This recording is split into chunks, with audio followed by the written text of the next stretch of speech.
Today I'm going to talk about divorce. It's a very difficult topic because I don't think there's anyone that wants to divorce. No one marries to divorce. However, it does happen. It happens with the presidents, it happens with the pastors, it happens with the business people, it happens with ordinary people, it happens every day. If you go to our high courts and our lower courts, you will find people waiting for their case to be called. So it's something that we cannot avoid. It's something that happens on a daily basis. I just want to give those that have interest what they need to know. The first thing that you need to do before you proceed with divorce, you have to make sure that you attend counseling. Because when you approach an attorney,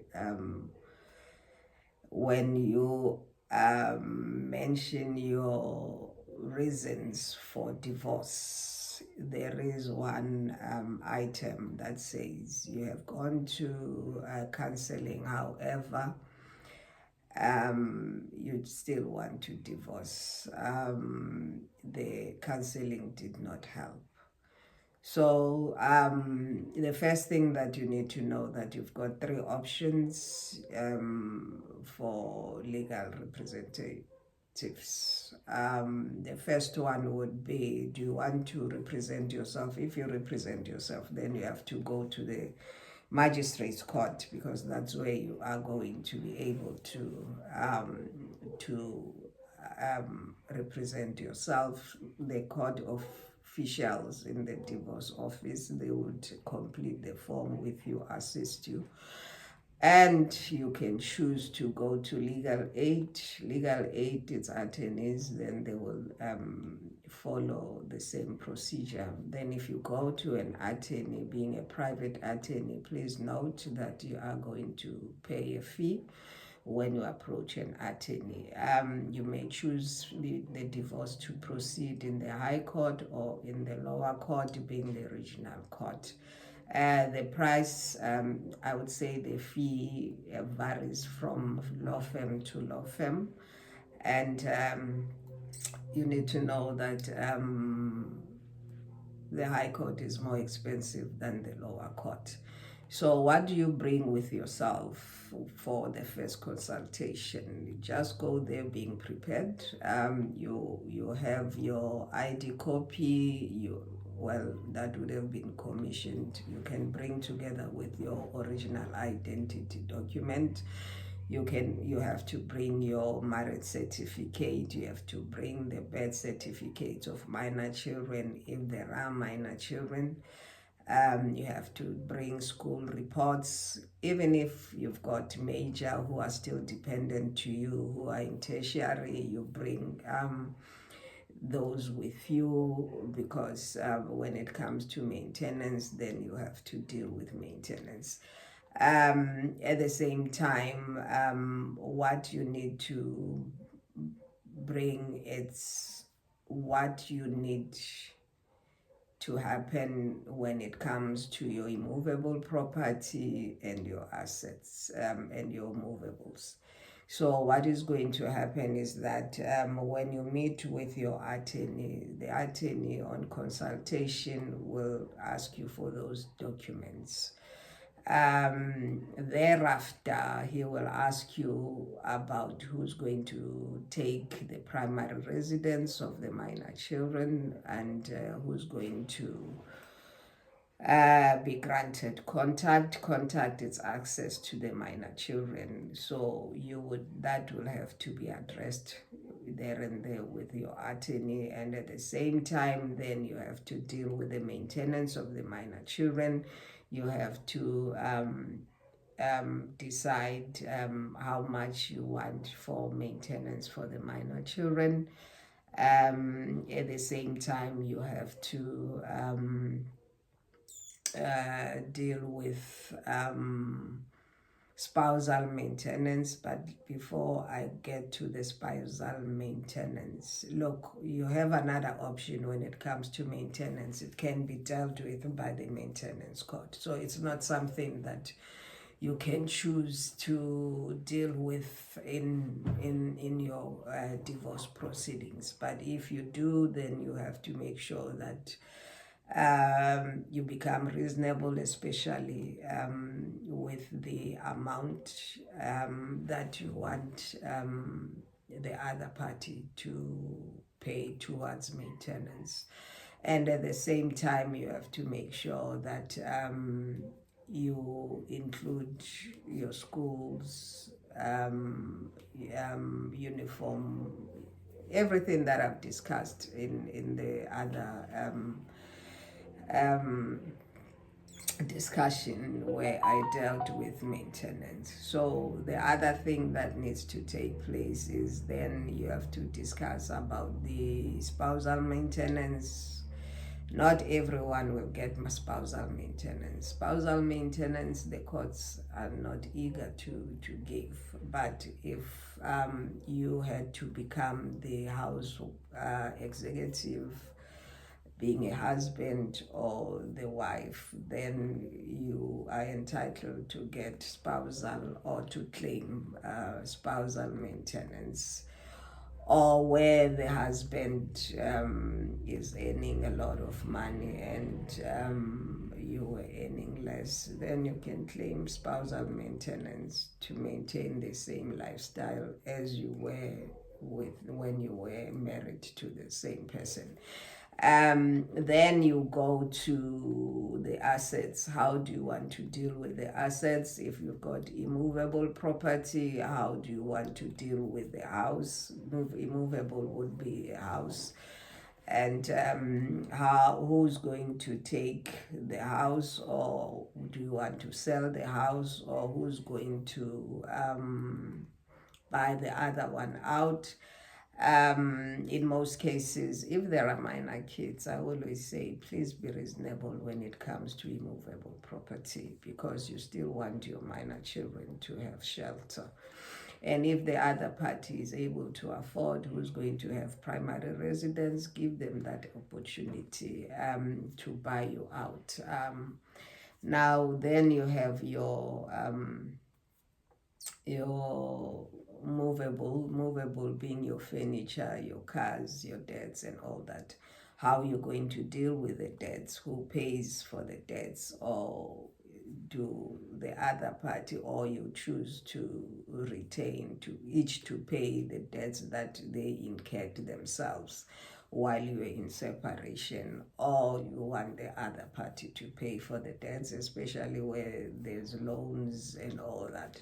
And then when it comes to cars, then if you've got more than one car, you need to decide who keeps which one. If you want the other party to retain the one it's in their possession, it's still fine. If you have one car, how do you want to deal with this one vehicle? Those are the things that you need to consider. Now, the other thing that you will have to deal with is, now the summonses will be issued, and then the other party will be served, and then they enter appearance to defend. In my case, I prefer that immediately and a settlement agreement be drafted and be sent to the other party, so that you're trying to quicken the process of the divorce. And then the other party, if they are happy with the settlement agreement, which in most cases they are not, then you start talking about how you want to deal with your assets and everything else. And if you succeed, then that settlement agreement is then taken to the family advocate, because of some of the courts, they require that the settlement agreement be endorsed by the family advocate, because they are looking at the interest of the minor children. So what happens is that when that settlement agreement is endorsed, then you can set the matter down. But in most cases, I'm going to be honest with you, parties, they are not ready to settle, and the settlement actually is the one that delays the process of the divorce. So in most cases, I advise clients, please be prepared to compromise if you want this divorce to be dealt with speedily. So when then the settlement agreement is signed by both parties, they both happy. On the day before, or it's either on the day of the court, the defendants they will withdraw, because before they were contesting the divorce. Now they will withdraw because there's a settlement agreement, so that the divorce may proceed. You can be divorced. Other times you find that parties have not agreed, but they can actually, on the day of the court, outside court, they then settle, and then that settlement is presented to court, which will be read out and will be made the court order. In this way, I find it much easier when there's a settlement agreement, because we all know that parties have agreed, and it's seen that the minor children's interest have been taken into consideration. And that settlement agreement, please note, is a court order. Whatever that is written there, the other party has to comply. If the person doesn't comply, then the other party, the same as if there was a maintenance, we dealt with the maintenance and the parties have agreed and the other party is not complying, you are able to take the settlement agreement to the maintenance court, so that the maintenance court can deal with the person that is non-compliant. And if it comes to the property or division of the joint estate, the other person is actually giving problems, then you are able to bring an application to compel the other party to actually comply with the court order. In that, I think I have covered everything.